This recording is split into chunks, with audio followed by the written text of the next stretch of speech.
PCOD અને PCOS એ બંને વચ્ચે શું ફેર?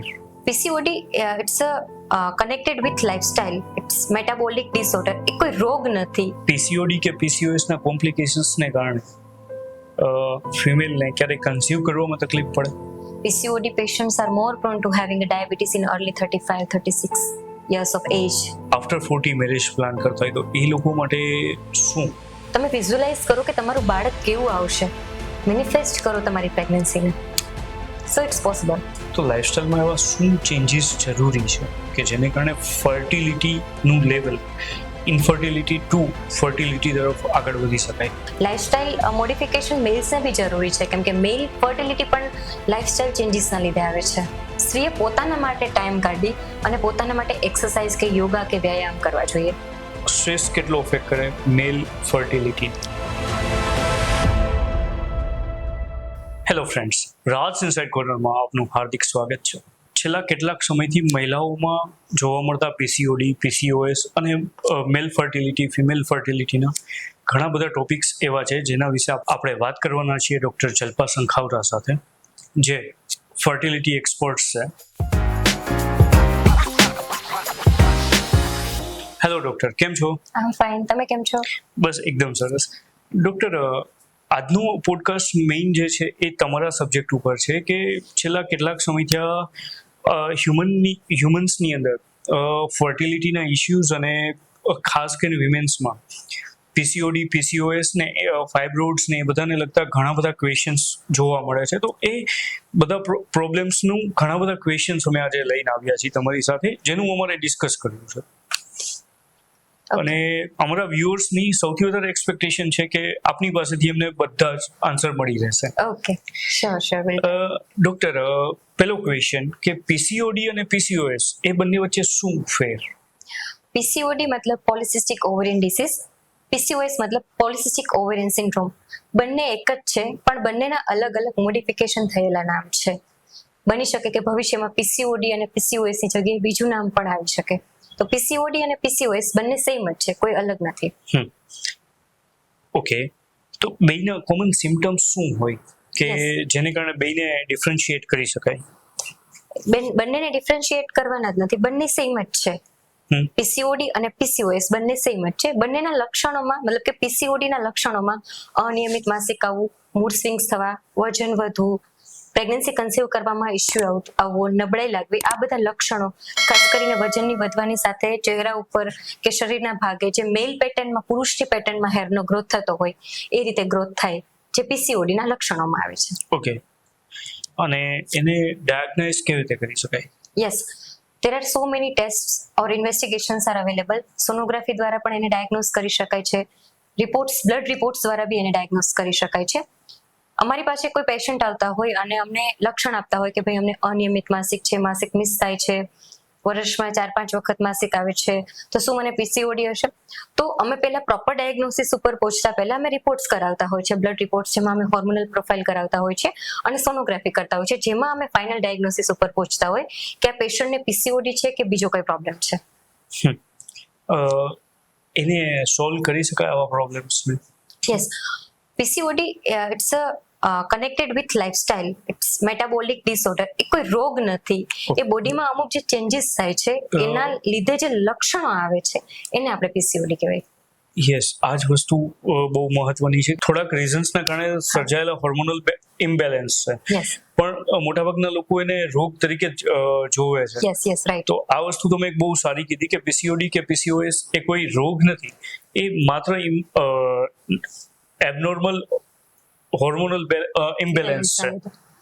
હા, એટલે એને કંટ્રોલમાં કરવા માટે કે એને મેનેજ કરવા માટે લાઇફસ્ટાઇલ પ્રોપર ફોલો કરીએ, ડાયટ, એક્સરસાઇઝ, મેડિટેશન, યોગા, વ્યાયામ, આ બધી વસ્તુથી પીસીઓને મેનેજ કરી શકાય છે. એની કમ્પ્લીટ સારવાર તો કોઈ અવેલેબલ નથી, પણ લાઇફસ્ટાઇલ મોડિફિકેશન કરીએ તો પીસીઓડીને મેનેજ કરી શકાય છે, કંટ્રોલ કરી શકાય. આ વસ્તુ ફર્ટિલિટી પર અફેક્ટ કરે ખરા? 100%.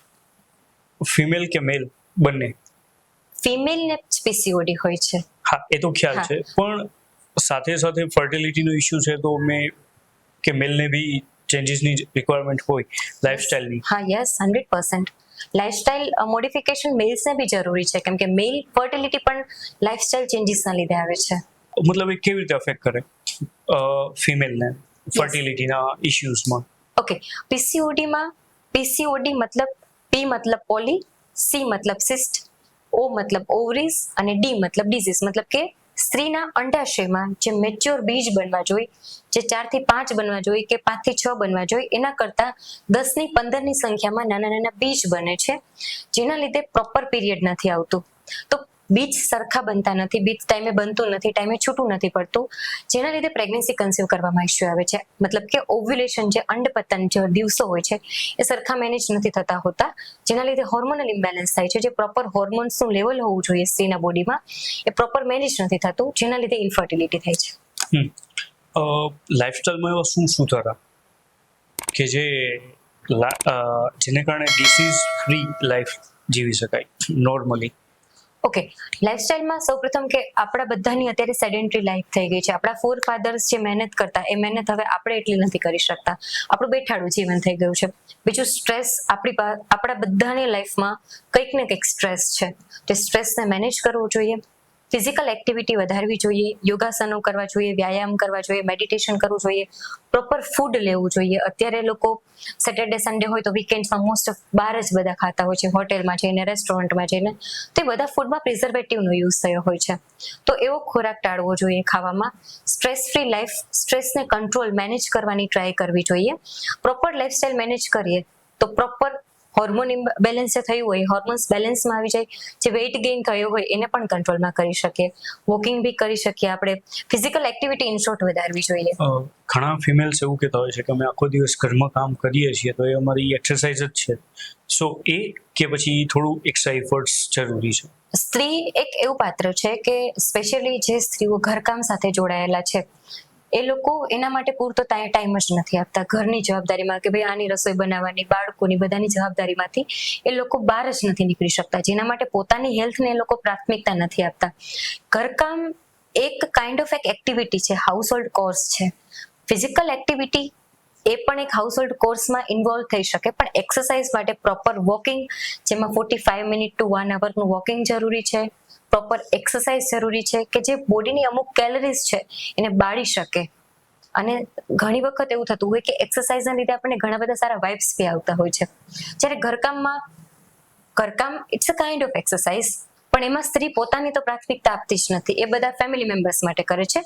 સ્ત્રીએ પોતાના માટે ટાઈમ કાઢી અને પોતાના માટે એક્સરસાઇઝ કે યોગા કે વ્યાયામ કરવા જોઈએ. શું ફૂડ કેવી રીતે અફેક્ટ કરે? યસ. અને કેવા ફૂડ્સ ખાવા જોઈએ? અત્યારે જે આપણા યંગસ્ટર્સ છે, જે આપણી યંગ જનરેશન છે, મોસ્ટ ઓફ ધી ફિમેલ્સ કે બોયઝ કે જે લોકો છે, એ લોકોને અત્યારે એવું હોય કે સ્ટ્રીટ ફૂડ કહીએ, કે જે કહીને કે આપણે જીભનો ચટાકો બધાને બહુ ગમે છે. હા, ઘરનું હેલ્ધી દૂધ પીવાનું કહીએ તો ના પીવે, દહીં છાશ ખાવાનું કહીએ તો છાશ તો ઠીક છે, પણ દૂધ તો કોઈ અડકતું જ નથી અત્યારે. તો એ સ્ટ્રીટ ફૂડ કે જે પણ હોટેલ કે ડાઇનિંગનું ફૂડ છે એની અંદર અમુક પ્રિઝર્વેટિવ્સ યુઝ કરેલા હોય. એ પ્રિઝર્વેટિવ્સ હોર્મોનના ઇમ્બેલેન્સમાં જવાબદાર હોય છે. Gut health should be our first priority.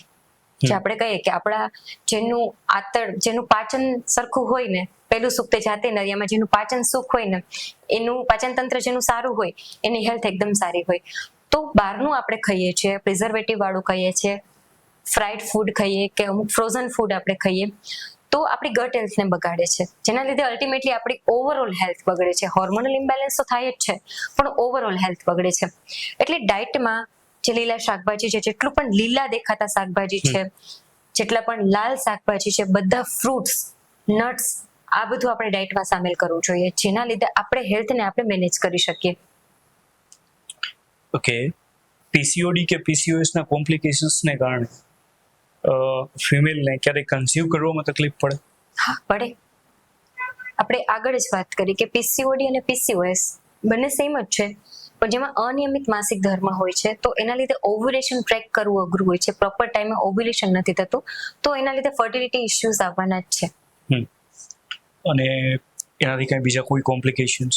Yes, diabetes. PCOD patients are more prone to having a diabetes in early 35-36 years of age. Okay. Yeah. Obesity, blood pressure, stress ઘણી વખતે psycho લેવલે પણ effect કરતો હોય, મતલબ કે માનસિક લેવલે ઇફેક્ટ કરતું હોય, કેમ કે આટલી બધી અનિયમિતતા થતી હોય, વેઇટ ગેઇન થતો હોય, તો કોઈ પણ સ્ત્રી છે એ માનસિક રીતે થોડું ઘણું એને અફેક્ટ થતું જ હોય. ખાસ કરીને સોસાયટી એને અલગ નજરથી જોતા હોય, તો આ બધી મેન્ટલ સ્ટ્રેસ મેન્ટલ લેવલ ઉપર ઇફેક્ટ કરવાનું જ છે. તો સોસાયટી માટે કોઈ મેસેજ કે how they should treat women like those who Yes. have some problems? PCOD and PCOS એ કોઈ રોગ નથી, એ એક મેટાબોલિક ડિસઓર્ડરના લીધે ઉત્પન્ન થતો એક લક્ષણ છે. તો કોઈ પણ ફિમેલ ઓબેસ છે કે જેમના માસિક અનિયમિત આવે છે, તો we should not blame to that particular female. We should have to try to understand her situation. કે અત્યારે out of 100 so many females are suffering from PCOD, irregular periods due to lifestyle changes. તો આપણે એને પ્રોત્સાહન આપવું જોઈએ કે કઈ રીતના એની ડાયટ મેનેજ કરવી, એમને જજ ના કરવા જોઈએ. તો આના માટે કોઈ પર્ટિક્યુલર મેડિકેશન તમે સજેસ્ટ કરો? નહીં, પીસીઓડી માટે કોઈ મેડિકેશન્સ એટલું બધું ઇફેક્ટ નથી કરતું. તમારા લાઈફસ્ટાઈલમાં તમે પ્રોપર ચેન્જીસ કરો એટલે પીસીઓડીને કંટ્રોલ કરી શકાય છે. અને ઇન્સ્યુલિન ના ઇશ્યુઝ બી આની સાથે અફેક્ટેડ હોય છે? 100%. આવું સાંભળવા મળ્યું છે કે જે લોકો ઇન્સ્યુલિન લેતા હોય ફિમેલ, અથવા તો જે લોકોને ઇન્સ્યુલિન ઓછું બનતું હોય, એ લોકો પીસીઓએસ થી વધારે પ્રોબ્લેમ્સ ફેસ કરવા પડતા હોય છે. PCOD is directly connected with insulin resistance. Okay. Insulin resistance comes with PCOD. Okay. Right? તો PCOD માં ઇન્સ્યુલિન રેઝિસ્ટન્સ એટલું બધું પ્રોપર મેનેજ નથી થતું, જેના લીધે PCOD વાળા દર્દીઓ વધારે પ્રોન ટુ હેવિંગ ડાયાબિટીસ. કેમ કે તમે જેટલું બી ખાઓ છો એમાંથી જે શુગર બને છે, શુગર કંટ્રોલ નથી થતું, જેના લીધે શુગર વધતું જાય છે, જેના લીધે ઓબેસિટી, બેલી ફેટ એ બધું વધે છે. ફેસ ઉપર અલગ અલગ જગ્યાએ હેરનો ગ્રોથ થાય છે, જે મેલ પેટર્નમાં ગ્રોથ થતો હોય, ડબલ ચીન હોય. સો એ બંને એકબીજા સાથે ડાયરેક્ટલી કનેક્ટેડ છે. એવું નથી કે ઇન્સ્યુલિન રેઝિસ્ટન્સ પ્રોપર મેનેજ નથી થતું એટલે પીસીઓડી થાય છે. પીસીઓડી છે એની સાથે ઇન્સ્યુલિન રેઝિસ્ટન્સ આવે છે. ઓકે. તો એક્સરસાઇઝ કેવી રીતના હેલ્પ કરી શકે?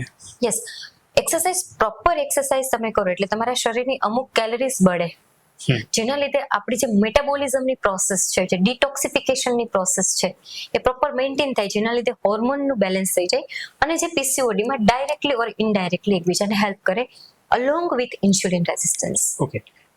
ડૉક્ટર, સાથે તમે એક વાત એ પણ કરી કે સ્ટ્રેસ મેનેજ નથી કરી શકાતો, તો એને કેવી રીતે મેનેજ કરવો? કારણ કે ખાસ કરીને તમે કીધું કે સ્ટ્રેસનો એક મેજર રોલ છે પીસીઓએસ કે માટે. So how to manage? કારણ કે એઝ અ વિમેન તમે જે રીતે વર્ક કરો છો એ રીતના તમને બી એ સ્ટ્રેસ લેવલને હેલ્થ ઇશ્યુઝ બી હોય શકે. તો તમે એક એઝ અ ડોક્ટર તમે શું એડવાઇસ કરશો કે સ્ટ્રેસને મેનેજ કેવી રીતે કરવું? It's very difficult question. Okay, 100% સ્ટ્રેસને મેનેજ કરવો એટલો ઇઝી નથી. એઝ વી ઓલ આર આપણા લાઈફમાં ઘણા બધા related to finance, related to social life, related to our work, આપણે બહુ બધા સ્ટ્રેસમાં છીએ. 100% તો એને મેનેજ કરવો પોસિબલ નથી as per my opinion. But હા, તમે થોડું મેડિટેશન કરો, તમારા માટે ટાઈમ આપો, થોડું આધ્યાત્મિકતા સાથે જોડાઓ તમે, અને ઓવરથિંક ના કરો, તો એ સ્ટ્રેસને થોડા ઘણા અંશે મેનેજ કરી શકાય છે. સ્પેશિયલી તમે એ એક્ટિવિટી કરો કે જે તમને પસંદ છે, નહીં કે કોઈના ફોર્સમાં આવી અને તમે તમારા પેશનને ફોલો કરો, એવું નહીં. તમને જે ગમતું હોય એ કરી તમારા માઇન્ડને એમાં ઓક્યુપાય રાખો તો તમારો સ્ટ્રેસ લેવલ ઓછો થઈ શકે. ઓકે. અને મેડિકલ ઇન્ટરવેન્શન વગર પીસીઓડી અથવા તો પીસીઓએસની સમસ્યા હોય એ લોકો પ્રેગ્નન્સી પોસિબલ છે એમના માટે? શ્યોર, 100% પોસિબલ છે. મેડિકલ ઇન્ટરવેન્શનની જરૂર પડે, કેમ કે ઘણી વખત એવું થતું હોય કે અમુક સિવિયર કેસીસ હોય, પીસીઓડી સિવિયર હોય, તો એ લોકોને મેડિકલ ઇન્ટરવેન્શનની જરૂર પડતી હોય. But in case of mild PCOD or moderate PCOD, the female who is suffering from mild PCOD or moderate PCOD, they can conceive naturally. But બધા રિપોર્ટ્સ નોર્મલ હોય, બધું નોર્મલ હોય, પીરિયડની સાયકલ નોર્મલ હોય, ovulation proper થતું હોય, અંદર બધી જે એનાટોમી છે યુટ્રસની એ નોર્મલ હોય, તો they can get easily conceived. Okay. ફિમેલમાં ઇન્ફર્ટિલિટીના કોમન કોઝ ક્યાં જોવા મળે જનરલી? કારણ કે અત્યારે આપણે વાત થઈ કે પીસીઓએસ પીસીઓડીની સાથે મેલ અને ફિમેલ ઇન્ફર્ટિલિટીના ઇશ્યુઝ બી બહુ વધારે હોય છે. તો ફિમેલમાં એવા કયા પ્રોબ્લેમ્સ કોમન કોઝિસ હોય છે જે ઇન્ફર્ટિલિટી શોઝ કરે? Yes. As we all are career oriented, so late marriage કરીએ. Marriage late થાય એટલે family planning બી late કરીએ. Female after 30, it is very difficult to get conceived naturally because our ovarian reserve, we have some limited number of eggs in our body. So after 30, it is day by day it is decreasing, right? So 30 પછી ઇન્ફર્ટિલિટીના issues વધારે જોવા મળતા હોય છે ફિમેલ્સમાં. Yes. Second thing, in case of PCOD or those females who are having PCOD or PCOS, એ લોકોમાં પણ infertility જોવા મળતી હોય છે. Those female who are having diabetes, hypertension, thyroid, hypothyroidism, along with obesity. So many causes for the female fertility. Anatomy, uterus ની બરાબર ન હોય કે યુટ્રસની અંદર એન્ડોમેટ્રોસિસ હોય, બંને બાજુની ફાલોપિયન ટ્યુબ બ્લોક હોય, બીજ ટાઈમે બનતા ના હોય, બીજ ટાઈમે છૂટા ના પડતા હોય, હોર્મોનલ ઇમ્બેલેન્સ હોય. So many causes for the female infertility. હા, lifestyle also. Okay. Outer environment also. And food. So many things are connected with female life infertility. તમે વાત કરી 30 પણ ઘણા લોકો આફ્ટર 40 મેરેજ પ્લાન કરતા હોય તો એ લોકો માટે શું? Okay. We have ART, artificial reproductive technique, in which IUI અને IVF અત્યારે મતલબ કે જે ટેસ્ટ ટ્યુબ બેબી, IUI અને ટેસ્ટ ટ્યુબ બેબી અત્યારે પોસિબલ છે. તો જે લોકો 40માં મેરેજ કરે છે, સ્પેશિયલી ધોઝ ફિમેલ જે લોકોને લેટ મેરેજ કરવા છે, તો they can freeze their eggs. એ લોકો એમના એગ્સને ફ્રીઝ કરી શકે છે અને એગ્સનો યુટિલાઇઝ કરી શકે છે ફ્યુચરમાં. IVF ટેકનિક પણ છે, IUI ટેકનિક પણ છે, પણ બેટર કે જે લોકોને કરિયર રિલેટેડ પ્રોબ્લેમ છે કે અમુક કમ્યુનિટીમાં એવું છે કે લેટ મેરેજ થાય છે, તો એ ફિમેલ એમના એગ્સને ફ્રીઝ કરી શકે છે ફ્યુચર પ્લાનિંગ માટે. ઓકે. એનું કોઈ ચાર્જ કે કંઈ? Yes, it is chargeable. અલગ અલગ સેન્ટરમાં અલગ રીતે હોય છે. ઓકે. હોર્મોન જે છે સૌથી એવું કહેવાય કે female are very feelingful and very sensitive creatures over the earth. So એના હોર્મોનલ ઇમ્બેલેન્સને કારણે ફર્ટિલિટીમાં કંઈ ચેન્જીસ આવે ખરા? 100%. ફિમેલના જે મેઇન હોર્મોન છે, follicular stimulating hormone, luteinizing hormone, estrogen, progesterone, prolactin, આ બધા હોર્મોન્સમાં જો ઇમ્બેલેન્સ થાય તો ફર્ટિલિટી ઉપર ડાયરેક્ટલી ઇફેક્ટ કરે. તો હોર્મોનનું બેલેન્સ હોવું ખૂબ જ જરૂરી છે. એટલે જ કોઈ પણ જે કપલ પ્રેગ્નન્સી પ્લાન કરે છે કે જે કપલને ઇન્ફર્ટિલિટી છે, ડોક્ટર પાસે જાય છે એટલે ડોક્ટર પહેલા હોર્મોનલ પ્રોફાઇલ કરાવે છે કે હોર્મોન્સમાં તો કંઈ વાંધો નથી ને, ઘણી વખત જેટલા નોર્મલ વેલ્યુઝ હોવી જોઈએ એના કરતાં વધારે હોય, ઘણી વખત ઓછા હોય, તો ultimately it is affecting on fertility. સાથે સાથે વાત થઈ કે આપણે લાઈફસ્ટાઈલ્સ. યસ. તો લાઈફસ્ટાઈલમાં એવા શું ચેન્જીસ જરૂરી છે કે જેને કારણે ફર્ટિલિટીનું લેવલ ઇન્ફર્ટિલિટી ટુ ફર્ટિલિટી તરફ આગળ વધી શકાય? Yes. To all my patient જે અમારા પાસે ઓપીડીમાં આવતા હોય છે, પેશન્ટ્સને હું પહેલા એમ કહું કે તમે તમારી ડાયટમાં ચેન્જીસ કરો. Diet should be necessary in case of fertility, in case of PCOD, in case of male fertility also. તો ડાયટમાં ચેન્જીસ કરવા ખૂબ જ જરૂરી છે, કેમ કે gut health ultimately related with our reproductive system. તો ડાયટમાં ચેન્જ કરવા જરૂરી છે, ફિઝિકલ એક્ટિવિટી જરૂરી છે, એક્સરસાઇઝ જરૂરી છે, મેડિટેશન પણ જરૂરી છે, positive manifestation, positive visualization. The power of visualization is also affecting on fertility. So એ બધું જરૂરી છે. મતલબ law of attraction can also affect? Yes, 100%. Law of attraction is universal. Okay. એવું નથી કે રાજકોટમાં છે. Law of attraction is universal. Okay. Everybody can attract positive or negative energy.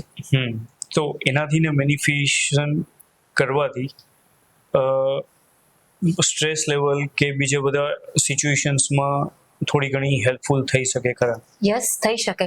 કોઈ હું ડિટેલ તો રેવલ નહીં કરી શકું, બટ હા, આપણે બધા અત્યારે ગર્ભ સંસ્કારમાં વધારે ઇન્વોલ્વ થવા માંડ્યા છે, સ્પેશિયલી જેટલા પણ આપણે ઇન્ડિયામાંથી બિલોંગ કરીએ છીએ. તો ગર્ભ સંસ્કારનો મિનિંગ જ એ છે કે તમે તમારા બાળકને તમારે જ્યારે જન્મ આપો છો ત્યારે તમારા બાળકને તમે કયા માઇન્ડસેટ સાથે ટ્રેનિંગ આપો છો એવું તમારું બાળક જન્મશે. તો એમાં પોઝિટિવ અફર્મેશનનો મેઇન રોલ હોય છે ડ્યુરિંગ પ્રેગ્નન્સી. રાઈટ? જે પણ આ પોડકાસ્ટ, જે પણ પ્રેગ્નન્ટ ફિમેલ આ પોડકાસ્ટ જોવે છે એ લોકોને ખાસ હું રિક્વેસ્ટ કરું કે positive affirmation is needed when you are pregnant. બહુ જ જરૂરી છે. ખાસ કરીને ચેન્ટિંગ.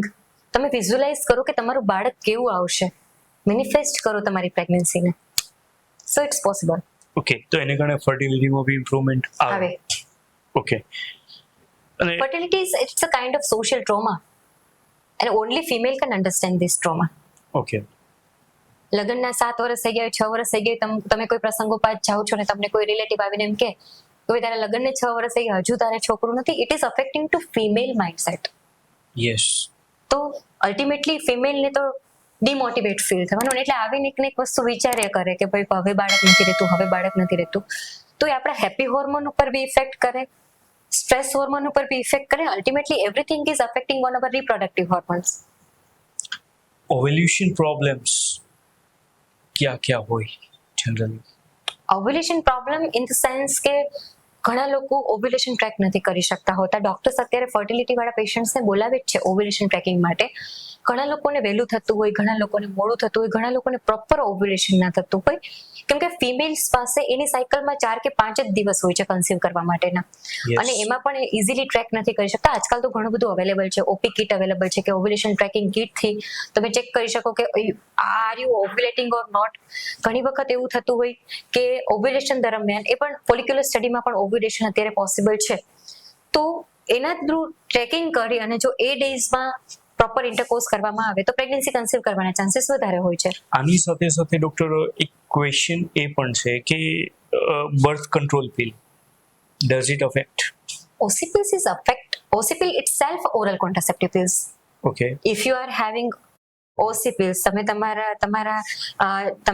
લો છો, તમે ગર્ભ નિરોધક ગોળી તમે લો છો અને તમે પ્લાનિંગ કરો છો તો પોસિબલ જ નથી. ક્યારેક એવું હોય કે મેરેજના થોડોક સમય સુધી ઘણા લોકો ફેમિલી પ્લાનિંગ્સ નથી કરતા હોતા અને પછી એ લોકો ફેમિલી પ્લાનિંગ કરે તો એ પેલા લીધેલી પિલ્સ ના, એ પછી અફેક્ટ કરે? કોઈ પણ જાતની અફેક્ટ નથી કરતી. એક ગેરમાન્યતા છે.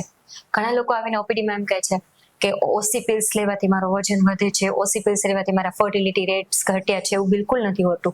OC pills itself hormonal contraceptive pills. તો એનાથી ઇનફર્ટિલિટી નથી આવતી, એનાથી વજન નથી વધતું, એનાથી કેન્સર નથી થતું. મતલબ કે કોન્ટ્રાસેપ્ટિવ પિલ્સ ફિમેલ બોડી માટે નુકસાનકારક નથી. લોકોને મિથ્સ છે એવા, બટ ખરેખર એ નુકસાનકારક નથી. પણ હા, જ્યારે તમે ફેમિલી પ્લાનિંગ કરો છો એના અમુક ટાઈમ પહેલા તમારે OC pills બંધ કરી દેવી પડે. અંદાજે 2 or 3 months before 2 to 3 months before pregnancy planning. એટલે કે 2-3 મહિના પહેલા સદંતર બંધ કરી દેવી જોઈએ. બેસ્ટ ડાયટ શું ફિમેલ ફર્ટિલિટીની ઇમ્પ્રૂવ કરવા માટે કે જે બધાને બજેટમાં અફોર્ડ થાય? ડ્રાય ફ્રૂટ્સ, ખાસ કરીને વોલનટ, બદામ, કેશુ, આપણે સૂકી પેલી કાળી દ્રાક્ષ આવે છે, કિસમિસ, એ બેરીઝ કે જેમાં એન્ટીઓક્સિડન્ટ્સ પૂરતા પ્રમાણમાં હોય છે, ઓમેગા 3 ફેટી એસિડ હોય છે, જે પુરુષ અને સ્ત્રી બંને માટે એટલા જ ઇમ્પોર્ટન્ટ હોય છે. સ્ત્રી માટે સ્ત્રીબીજ ટાઈમે બનવા માટે, સ્ત્રીબીજની ક્વોલિટી વધારવા માટે, શુક્રકોષની ક્વોલિટી, એની સંખ્યા, ગુણવત્તા વધારવા માટે પણ walnut is the best option. બીજો બીટરૂટ, જે આપણે બીટ કહીએ છીએ, એ બીટ પણ સારો. પાલક, મેથી કે જેની અંદર એન્ટીઓક્સિડન્ટ્સ હોય છે, એ પણ ફર્ટિલિટી, જે કહીએ કે ફર્ટિલિટીને સારી એવી ઇમ્પ્રૂવ કરી શકે છે. ખાસ કરીને એન્ટીઓક્સિડન્ટ જેમાં હોય છે, જેમાં લીંબુ શરબત બી, જે બધા અફોર્ડ કરી શકે. એમાં વિટામિન સી હોય છે, જે પણ બીજ બનવામાં, બીજને છૂટું પડવામાં, મેલના પણ શુક્રકોષની ગુણવત્તા વધારવામાં, મોટિલિટી વધારવામાં હેલ્પ કરતું હોય છે. મારા જ એક નજીકના રિલેટિવ્સ જેમને ફાઇબ્રોઇડનો પ્રોબ્લેમ્સ હતો અને એમને કારણે એમને મિસકેરેજના બી ઇશ્યુઝ જોવા મળ્યા. સો ફાઇબ્રોઇડ્સ જે છે એ કેટલી અફેક્ટ કરે ફર્ટિલિટીને અને પ્રેગ્નન્સીને? ઇટ ડિપેન્ડ્સ કે ફાઇબ્રોઇડ કઈ જગ્યાએ છે અને કેટલી સાઇઝનો છે, એના ઉપર આધાર રાખે. ઘણા બધા ફાઇબ્રોઇડ્સ એવું હોય કે ગર્ભાશયની કેવિટીની અંદર, ગર્ભાશયની દિવાલની અંદર ચોટેલા હોય, તો એના લીધે મિસકેરેજ થતા હોય, પ્રેગ્નન્સી કન્સીવ કરવામાં ઇશ્યુ આવતા હોય. એઝ કમ્પેર કે જે બહાર ગર્ભાશયની બહાર જે ફાઇબ્રોઇડ્સ રહેલા હોય છે એ પ્રેગ્નન્સીમાં પણ નુકસાન નથી કરતા અને ફર્ટિલિટીમાં પણ કોઈ ઇફેક્ટ નથી કરતા, પણ ઇટ ડિપેન્ડ્સ કે કઈ સાઇઝના ફાઇબ્રોઇડ્સ છે. ફાઇબ્રોઇડ એ કોઈ રોગ નથી. ઘણી બધી જગ્યાએ અમે સાંભળતા હોય કે અમુક પેશન્ટ આવીને અમને પૂછતા હોય કે મારે ફાઇબ્રોઇડ છે અને ડૉક્ટરે એમ કીધું છે કે ગર્ભાશય કઢાવવું પડશે કે ફાઇબ્રોઇડ કઢાવવું પડશે. હા, તમને જો એનાથી વધારે પેઇન થતો હોય કે અસહ્ય પેઇન હોય કે તમે સહન ના કરી શકતા હોય, એના લીધે તમને પીરિયડમાં પણ હેવી બ્લીડિંગ થતું હોય, અલોંગ વિથ કે બેક એક થતો હોય, લોઅર એબ્ડોમિનલ પેઇન થતો હોય અને તમારા ડોક્ટર તમને સજેસ્ટ કરે છે કે ભાઈ તમારે આ ફાઇબ્રોઇડ રિમૂવ કરાવવો જોઈએ કે તમારે ગર્ભાશય કઢાવવું જોઈએ, તો પછી એમની એડવાઇસને ફોલો કરવી જોઈએ. એન્ડોમેટ્રોસિસ એન્ડોમેટ્રોસિસ મતલબ કે ગર્ભાશયની અંદરની દિવાલ છે, એન્ડોમેટ્રિયમ, એ ફેલાવા માંડે, ગર્ભાશયના અંદરની તરફ ફેલાવા માંડે, બહારની તરફ ફેલાવા માંડે અને ફેલાઈને ઘણી વખત અંડાશય તરફ બી જઈ શકે. તો એન્ડોમેટ્રોસિસમાં પેઇનફુલ પીરિયડ આવે, પ્રેગ્નન્સી કન્સીવ ના થાય અને રનિંગ ડેઝમાં પણ સિવિયર પેઇન થતો હોય, રાઈટ, તો એને એન્ડોમેટ્રોસિસ, એ પણ સોનોગ્રાફીના રિપોર્ટ્સમાં આઈડિયા આવે. એન્ડોમેટ્રિયોસિસને ફર્ટિલિટીને કેવી રીતે અફેક્ટ કરે? હા, ગર્ભાશયની દિવાલ પ્રોપર હોવી જરૂરી છે, જે બાળકને ગર્ભધારણ કરવામાં કે બાળકને ઇમ્પ્લાન્ટેશન કરવામાં ખૂબ હેલ્પ કરે. જો એન્ડોમેટ્રોસિસમાં અંદરની જે એન્ડોમેટ્રિયલ કેવિટી છે એ જ ખરાબ રીતે ગ્રો કરતી હોય તો બાળકને કઈ રીતના પનાહ આપશે? આ વાત થઈ અત્યાર સુધી ઇનફર્ટિલિટી અને ફર્ટિલિટી, પણ જે વિમેન્સ ઇનફર્ટાઇલ છે એને ફર્ટિલિટી પ્રોવાઈડ કરવા માટે કોઈ ટ્રીટમેન્ટ હોય છે ખરા? ઘણી બધી ટ્રીટમેન્ટ છે. જ્યારે કોઈ કપલ અમારી પાસે આવે છે ને લોકો અમને એમ કહે છે કે ભાઈ અમે આટલા ટાઈમથી પ્રેગ્નન્સી માટે પ્લાન કરીએ છીએ, તો there are some ovulation induction drug also, ઘણા બધા ઇન્જેક્શન્સ છે, ઘણી બધા એવા ટેબ્લેટ્સ છે એ. અને લાસ્ટ જે લોકોને એમએચ ઓછું હોય કે જેની શુક્રાણુની સંખ્યા ગતિવિધિ ઓછી હોય તો એના માટે એક બેસ્ટ ઓપ્શન છે IVF, જે આર્ટિફિશિયલ રિપ્રોડક્ટિવ ટેકનિક છે, રાઈટ. તો મેડિકલ ટેકનોલોજી અત્યારે specially in case of fertility બહુ સારી એવી આગળ વધી ગઈ છે. ફિમેલ ફર્ટિલિટીના કેસમાં બી બંનેમાં, મેલ ફિમેલ બંનેમાં. વાત થઈ મેલની, તમે કીધું તો ભાઈ મેલ ઇનફર્ટિલિટીના મેઇન કોઝિસ ક્યાં? ઓબેસિટી. ઘણા મેલ્સ એવા હોય કે જે લોકો સેડેન્ટરી લાઈફ હોય, જે લોકોનો બેલી ફેટ વધારે હોય, ટાઈટ અંડરગાર્મેન્ટ પહેરતા હોય, ટાઈટ જીન્સ પહેરતા હોય, જે લોકો સ્મોક કરતા હોય, ડ્રિંક કરતા હોય, ટોબેકો કન્ઝ્યુમ કરતા હોય, જે લોકો કન્ટિન્યુઅસ લોંગ અવર સુધી લેપટોપ ઉપર કામ કરતા હોય, જે લોકો ગરમીથી વધારે પ્રભાવિત થઈને કામ કરતા હોય, સપોઝ કે કોઈ વધારે ગરમી હોય, હીટ પ્રોડ્યુસ થતી હોય એવા એરિયામાં કામ કરતા હોય, એ લોકોને મેલ ઇન્ફર્ટિલિટી આવવાના ચાન્સીસ વધારે હોય છે. ને ફિમેલમાં જેમ એજની વાત થઈ એ રીતના શું મેલમાં પણ એજ અફેક્ટ કરે ખરા ઇનફર્ટિલિટી અથવા fertility? Most of the time તો નહીં જ, કેમ કે mails can produce millions of sperm per day, તો એ લોકોને એજ સાથે કંઈ લેવા દેવા નથી. હા, બટ આફ્ટર 40, આફ્ટર 50 ક્વોલિટીમાં, સ્પર્મ કાઉન્ટમાં, મોર્ટિલિટીમાં ઘટાડો થઈ શકે, ખરાબ સ્પર્મની સંખ્યા બી વધી શકે. But as compare to female, મેલ્સમાં એટલું બધું એજ મેટર નથી કરતી. લાઇફસ્ટાઇલ 100%. કેવી રીતે? લાઇફસ્ટાઇલ મોડિફિકેશન ફિમેલ્સને જરૂરી છે એ રીતે મેલ્સને બી જરૂરી છે, કેમ કે ફિમેલ એકલી પોતાના અંડકોશથી તો પ્રેગ્નેન્ટ નથી થવાની ને. યસ. જેવી રીતે હેલ્ધી ફોલિકલ્સની જરૂર છે, હેલ્ધી સ્ત્રીબીજની જરૂર છે, એ રીતે હેલ્ધી સ્પર્મ, હેલ્ધી શુક્રકોષની પણ જરૂર છે. તો lifestyle directly affected on male fertility. Specially જે લોકોને બેલી ફેટ વધારે હોય છે, કે જે લોકોને કન્ટિન્યુઅસલી બેસીને કોમ્પ્યુટર સાથે કામ કરવાનું હોય છે, લેપટોપનો યુઝ વધારે કરતા હોય છે, જે લોકો બહારનું વધારે કન્ઝ્યુમ કરતા હોય છે, ટી, કોફી, આલ્કોહોલ વધારે કન્ઝ્યુમ કરતા હોય છે, એ લોકોને બી ઇફેક્ટ કરે જ છે. અને સ્પર્મ કાઉન્ટ કેવી રીતે? Sperm count in the sense of how does sperm count affect fertility? એક અંડકોષને ફલિત થવા માટે ફક્ત એક જ શુક્રકોષની જરૂર હોય. While in 1 drop of semen, એક ટીપા વીર્યની અંદર મિલિયન્સ ઓફ શુક્રકોષ હોય, પણ એ શુક્રકોષ હેલ્ધી હોવા જરૂરી છે. જ્યારે શુક્રકોષ હેલ્ધી હશે તો ટ્રાવેલ કરીને ગર્ભાશયની દિવાલમાંથી અંડવાહિની સુધી જશે અને ત્યાં ફર્ટિલાઇઝેશન થશે. એટલે સ્પર્મ હેલ્ધી ગુડ નંબરમાં હોવા જરૂરી છે, એની મોટિલિટી સારી હોવી જરૂરી છે, એમાં કોઈ મતલબ કે પસેસ પ્રેઝન્ટ ના હોવા જરૂરી છે, એ બધું ઇફેક્ટ કરે. અત્યાર સુધી આપણે વાત થઈ ફર્ટિલિટીની, તમે કીધું કે હેલ્ધી સ્પર્મ્સ જોઈએ, તો હેલ્થ અને સ્ટ્રેસ ને બંનેને ક્યાં કોરિલેશન છે, યસ. તો સ્ટ્રેસ કેટલો અફેક્ટ કરે મેલ ફર્ટિલિટી? સ્ટ્રેસ ઘણો બધો ઇફેક્ટ કરે, કેમ કે સ્પર્મનું પ્રોડક્શન છે, ભલે એક ટીપાન વીર્યની અંદર કરોડોની સંખ્યામાં શુક્રકોષ હોય, પણ સ્ટ્રેસ એટલો બધો હશે તો બની શકે કે પરફોર્મન્સ સરખું ના થાય, અને જેના લીધે સ્પર્મ પ્રોડક્શનમાં ઇસ્યુ આવે. તો સ્ટ્રેસ અલ્ટિમેટલી ફિમેલ અને મેલને બંનેને સ્ટ્રેસ ઇફેક્ટ કરે છે. Okay, That is why the cases of the infertility is increasing day by day. The main prone cause is stress also. Okay. So how to reduce તમારી દ્રષ્ટિએ? Stress reduce કરવા માટે કોઈ એવી થેરાપી નથી, એ જે તે પર્સનને પોતાને સમજવું પડશે કે stress is affecting to his or her life, right? Okay, તો મેનેજ કરવા માટે તમને ગમતી એક્ટિવિટી કરો, સારા ગીતો સાંભળો, અને માય ફેવરિટ બુક્સ વાંચો, કા પછી આધ્યાત્મિકતા સાથે જોડાઓ. દિવસમાં તમે ભજન સાંભળો કે તમને જે સંગીત સાંભળવું ગમતું હોય સંગીત તમે સાંભળો, તમારા કામમાં પરોવાયેલા રહો, એનાથી સ્ટ્રેસ ઓછો થઈ જશે. Okay. Science of male infertility શું છે? સાયન્સ ઓફ મેલ ઇન્ફર્ટિલિટી મેલ્સે પણ ખબર ના પડે.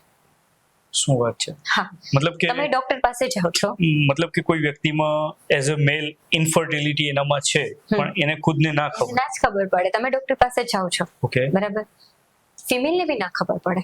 તમે ડોક્ટર પાસે જાઓ છો, ડોક્ટર તમને રિપોર્ટ્સ કરાવે છે ત્યારે તમને ખબર પડે. ઘણી વખત ઘણા બધા મેલ્સ એક મિસકન્સેપ્શન સાથે જીવતા હોય કે Yes. ભાઈ અમારું વીર્ય ઘાટું છે કે અમારું વીર્ય પાતળું છે, that means we are healthy. Doesn't look like this. Okay, તમે માઇક્રોસ્કોપમાં મૂકો એ સેમ્પલને ત્યારે તમને ખબર પડે કે એ અંદર સ્પર્મ કાઉન્ટ જેટલા હોવા જોઈએ એટલા છે, મોર્ટિલિટી છે કે નહીં. અમે ઘણા બધા કેસીસમાં આવ્યું તો ઘણા પેશન્ટ અમને આવીને એમ કે મેડમ મને તો કંઈ વાંધો જ નથી, તમે મારો રિપોર્ટ શું કામ કરાવો છો વીર્યનો? ઘણા બધા પેશન્ટ અમારી સાથે સરખા જ્યારે અમે વાત કરીએ ત્યારે અમને કોઓપરેટ બી નથી કરતા હોતા, રાઈટ? કે મને તો કંઈ વાંધો જ નથી, મારું શું કામ રિપોર્ટ કરાવો છો? ઇન્ફર્ટિલિટીના કેસીસમાં 40% પુરુષ જવાબદાર હોય છે, 40% સ્ત્રી જવાબદાર હોય છે, અને 20% કેસીસમાં મેલ્સ અને ફિમેલ્સ બંને રિપોર્ટ્સ નોર્મલ હોય છે અને પછી ઇન્ફર્ટિલિટી થાય છે. ડોક્ટર, વાત થઈ આપણે ફિમેલ ડાયટની, એવી જ રીતના મેલ ડાયટનું બી, તો એવા કઈ વસ્તુઓ છે કે જેને કારણે મેલ ડાયટને લીધે મેલ સ્પર્મની ક્વોલિટી સુધારી શકાય? યસ, ખાસ કરીને મેલના સ્પર્મ કાઉન્ટ, મોર્ટિલિટી અને ક્વોલિટીને ઇફેક્ટ કરતું the best vitamin D is we are recommend all the patients, male patients out there, કે જે લોકો વિટામિન ડી કન્ઝ્યુમ કરી શકે. તો એની માર્કેટમાં આજકાલ ટેબ્લેટ્સ બી અવેલેબલ છે કે 60,000 યુનિટ વાળી, કે અલગ અલગ ડોક્ટર્સ અલગ અલગ એની રીતે પ્રિસ્ક્રાઇબ કરતા હોય છે. બીજું આપણી પાસે બેસ્ટ સોર્સ છે સનહીટનો. ઓકે, મોર્નિંગમાં સૂર્ય નમસ્કાર બી કરી શકે, જેમાં કુમળો તડકો આવતો હોય તો એ પણ એટલું હાર્મફુલ નથી. ઉલટાનું એના લીધે વિટામિન ડી આપણા સ્કિનમાં જે વિટામિન ડી છે સિન્થેસિસ અને પ્રોડક્શન થશે. સેકન્ડ થિંગ, આજકાલ ઘણી બધી એવી આયુર્વેદિક પ્રોડક્ટ છે, સ્પેશિયલી અશ્વગંધા કરીને આપણે જોઈ રહ્યા છીએ કે ઘણી બધી પ્રોડક્ટ્સ અવેલેબલ હોય છે. ખાસ કરીને માય ફેવરિટ અમૃત કેસર કે જે ઘણા બધા મેલ પેશન્ટ્સને અને ફિમેલ્સને ઓલ્સો એના માટે બી એડવાઇઝેબલ છે. પ્રોટીન યુક્ત ડાયટ જેમાં આપણે સ્પ્રાઉટ્સ લઈ શકીએ છીએ, સૂકા મેવા લઈ શકીએ છીએ, ખાસ કરીને વોલનટ જેની અંદર ઓમેગા 3 ફેટી એસિડ હોય છે. તો આ બધું અલ્ટિમેટલી મેલ ફર્ટિલિટી ઉપર સારું ઇમ્પેક્ટ કરતું હોય છે, તો એ લઈ શકે. તમે કીધું પ્રોટીન ડાયટ, તો પ્રોટીન ડાયટમાં જે રેડીમેડ માર્કેટમાં જે પ્રોટીન મળે છે એ કેટલા હેલ્પફુલ? એના કરતાં આપણા ઘરની અંદર અખરોટ અવેલેબલ હોય છે, બીન્સ અવેલેબલ હોય છે, ખાસ કરીને સોયાબીન, બરાબર, કઠોળ અવેલેબલ હોય છે, વેજીસ અવેલેબલ હોય છે, તો બેટર કે એ લઈએ આપણે. પ્રોટીન પાવડર કે અત્યારે માર્કેટમાં ઘણું બધું મળે છે, એના સાથે એને લઈ શકીએ, પણ એ લિમિટેડ અમાઉન્ટમાં લઈએ અને ઘરનું જે આપણું ડાયટ છે એને આપણે સારું ફોલો કરીએ. વાત થઈ ઓબેસિટી, આપણે સ્ટાર્ટિંગમાં તમે કીધું હાઉ ડઝ ઇટ અફેક્ટ, મતલબ એ કેટલી અફેક્ટ કરે? કારણ કે ઘણા લોકો એવું હેલ્ધી હોય છે તો એમ કહે છે કે સુખી માણસની નિશાની છે ઓબેસિટી. જે લોકો ઓબેસ્ડ છે એ લોકોને ફેમિલી પ્લાનિંગમાં અને ફર્ટિલિટીના ઇશ્યુઝ કેવી રીતના નડે અને કેવી રીતના સોલ્વ કરી શકાય? યસ, ઓબેસિટી ઘણી બધી રીતે એફેક્ટ કરતું હોય, સ્પેશિયલી ઓબેઝ જે લોકો હોય છે એ લોકોને બી ડાયાબિટીસ, હાઇપરટેન્શન આવવાના ઇશ્યુઝ, કોલેસ્ટ્રોલ આવવાના ઇશ્યુઝ હોય છે. તો અલ્ટિમેટલી હોર્મોન્સ ઉપર ઇફેક્ટ કરે છે. સેકન્ડ થિંગ, બેલી ફેટ. ઘણા બધા લોકોને બેલી ફેટ, પેટ મોટું હોય છે, તો એ પણ સ્પર્મ પ્રોડક્શનમાં પણ ઇફેક્ટ કરે છે. એઝ વેલ એઝ ફિમેલ ફર્ટિલિટીમાં પણ ઓવમમાં કે તે આપણી આખું જે રિપ્રોડક્ટિવ સિસ્ટમ છે એને પણ ઇફેક્ટ કરતું હોય, રાઈટ? તો ઓબેસિટી ફ્રી થવા માટે પહેલા તો પ્રોપર ડાયટ મેન્ટેન કરવું જરૂરી છે. Fried food, spicy food, oily food avoid કરવું જરૂરી છે. બહારનું ખાસ કરીને સોફ્ટ ડ્રિંક્સ, જે લોકો હોશે કોકા કોલા પીએ છે, આલ્કોહોલ હોશે પીએ છે, કે લોકોને એમ જ છે કે આલ્કોહોલના લીધે કોઈ દિવસ ઇન્ફર્ટિલિટી આવે જ નહીં.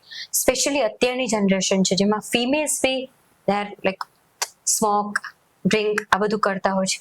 તો એ પણ અલ્ટિમેટલી ફ્યુચરમાં એ લોકોને ફર્ટિલિટી ઉપર ઇફેક્ટ કરતા હોય. અમારી ઓપીડીમાં કોઈ પેશન્ટ આવતું હોય, અમે એમને કહી કે ભાઈ તમે ડ્રિંક કરો છો તો તમે બંધ કરી દો, તો એ લોકો અલગ જાતના વાહિયાત પેલા આપતા હોય કે ભાઈ એક્સક્યુઝીસ આપતા હોય કે એક્ઝામ્પલ્સ આપતા હોય કે ફલાણાને તમારે આમ હતું, એને તો કાંઈ વાંધો નથી. પેલા કન્ટ્રીમાં તો રોજ દારૂ પીવે છે, એ લોકો તો હાઈલી ફર્ટાઇલ દેશ છે કે હાઈલી ફર્ટાઇલ કન્ટ્રી છે, રાઈટ? તો આ બધા વાહિયાત એક્સક્યુઝીસ લઈને આવતા હોય, જે લોકોને અમે કહેતા હોય કે ભાઈ તમારે માવા ના ખાવા જોઈએ કે ટબેકો ના લેવું જોઈએ, તો એ લોકો બી એને પોતાના એક્સક્યુઝીસ માઇન્ડમાં પહેલેથી જ નક્કી કરીને આવેલા હોય. તો ડ્રિંકિંગ, સ્મોકિંગ, હેવિંગ ટોબેકો એ બધું ફર્ટિલિટીને અલ્ટિમેટલી ઇફેક્ટ કરે જ છે, પણ એ લોંગ ટાઈમ ઇફેક્ટ કરતું હોય. ઓકે. સાથે સાથે મેલ ની મોસ્ટ ઇમ્પોર્ટન્ટ વસ્તુ કે એ લોકોનું આજુબાજુનું ટોક્સિક એન્વાયરમેન્ટ એ કેટલું અફેક્ટ કરે ફર્ટિલિટી માટે. અને બીજી એક વાત તમે જેમ કરી કે ભાઈ એક વિમેન મેનિફિએશન કરી શકે, so does it affect for male too? મતલબ એ મેલ માટે બી મેનિફિએશન, હેપી હેલ્ધી લાઈફ, તો એના વિશે બી યસ. એન્વાયરમેન્ટ, અત્યારે આપણા એન્વાયરમેન્ટમાં ટોક્સિક સબસ્ટન્સીસ વધી ગયા છે. ભારત દેશમાં અત્યારે કેન્સરના કેસીસમાં, સ્પેશિયલી સર્વાઇકલ કેન્સર અને બ્રેસ્ટના કેન્સર્સમાં આપણે અત્યારે ટોપ ઉપર છીએ.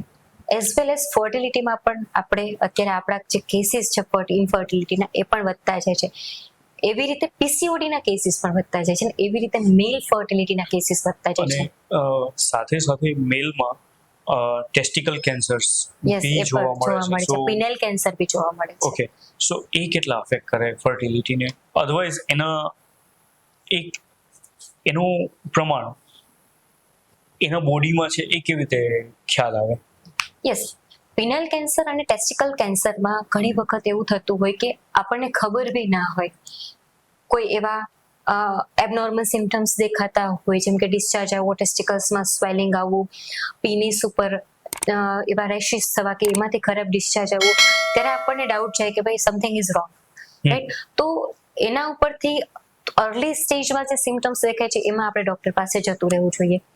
સેકન્ડ થિંગ કે ટાઈટ અંડરગાર્મેન્ટ ના પહેરવા જોઈએ, specially prefer to cotton undergarment. અને જે લોકો જીન્સ પ્રિફર કરતા હોય છે, ટાઈટ જીન્સ પ્રિફર કરતા હોય છે, એ પણ ના પહેરવા જોઈએ, જેના લીધે પણ ટેસ્ટિકલ્સની હેલ્થને ઇફેક્ટ કરે છે, પેનિસની હેલ્થને ઇફેક્ટ કરે છે, એની સાથે એ સ્પર્મ પ્રોડક્શનને પણ હેલ્પ કરે, એને અફેક્ટ કરે છે. સો ટાઈટ અંડરગાર્મેન્ટ ના પહેરવા જોઈએ, લૂઝ અંડરગાર્મેન્ટ પહેરવા જોઈએ, કોટન અંડરગાર્મેન્ટ પહેરવા જોઈએ. અને સ્પેશિયલી જે લોકો લેપટોપનો યુઝ કરે છે લેપ ઉપર રાખીને, એ પણ હીટ પ્રોડ્યુસ કરતા હોય છે, તો બને તો લેપટોપનો યુઝ લેપ ઉપર રાખીને ના કરવો જોઈએ, કોઈ ટેબલ ઉપર કે થોડું સ્ક્રીનથી દૂર રાખીને લેપટોપનો યુઝ કરવો જોઈએ. અને આજે ટેસ્ટિકલ કેન્સર ને એ બધું છે, ટેસ્ટિકલ કે પીનસ કેન્સર, એને સર્વાઈવ અથવા તો એ ન થાય એ માટે અત્યારે શું ધ્યાન રાખવું? યસ, પિનાઇલ કેન્સર અને ટેસ્ટિકલ કેન્સર ના થાય એના માટે પહેલા તો ઇન્ટિમેટ હાઇજીન મેન્ટેન કરવું જરૂરી છે. પહેલા તો તમે તમારા હેલ્થ ચેકઅપ્સ રેગ્યુલર કરાવવા જરૂરી છે કે તમને બીપી, ડાયાબિટીસ કે એવું કંઈ તો નથી ને. ઘણા બધા લોકો, હું એમ તો ના કહી શકું કે ફ્રિક્વન્ટ માસ્ટરબેટ કરતા હોય એ લોકોમાં કેન્સર જોવા મળતા હોય, પણ જ્યારે બી ઇન્ટરકોર્સ ટાઈમે એ લોકોએ પ્રોટેક્શનનો યુઝ કરવું જરૂરી છે. ઘણી વખત અનપ્રોટેક્ટેડ ઇન્ટરકોર્સથી પણ કેન્સર થવાના શક્યતા વધી જતી હોય છે. આલ્કોહોલ કન્ઝ્યુમ કરવાથી, ટોબેકો કન્ઝ્યુમ કરવાથી એના લીધે પણ ટેસ્ટિકલ્સ અને પિનલના કેન્સર વધી જતા હોય છે. ઓકે. અને હજી એક મારો ક્વેશ્ચન એ છે કે હેરિડિટીમાં જે લોકોને ડાયાબિટીસ હોય એ લોકોને ફર્ટિલિટીના કોઈ ઇશ્યુઝ આવે ખરા? હેરિડિટીમાં જે લોકોને ડાયાબિટીસ હોય એ લોકોને ફર્ટિલિટીના ઇશ્યુ આવે, પણ જો એને અગાઉથી એ લોકો કંટ્રોલ કરી શકે, કે ડાયાબિટીસને કંટ્રોલ કરે, કેવા ફૂડ અવોઇડ કરે, તો એના લીધે ફર્ટિલિટીના ઇશ્યુ બહુ ઓછા જોવા મળતા હોય છે. ડાયાબિટીસ એ હેરિડિટરી ડિસીઝ છે, પણ એવું નથી કે કમ્પલસરી બધામાં આવે. તો આ હતા આપણી સાથે ડૉક્ટર જલ્પા સંખાવરા કે જેમણે આપણી સાથે male fertility, female fertility, PCOD, PCOS અને મેલ અને ફિમેલમાં જોવા મળતા કેન્સર્સ વિશે ઘણી બધી માહિતી આપી. Stay healthy, stay blessed. Thank you.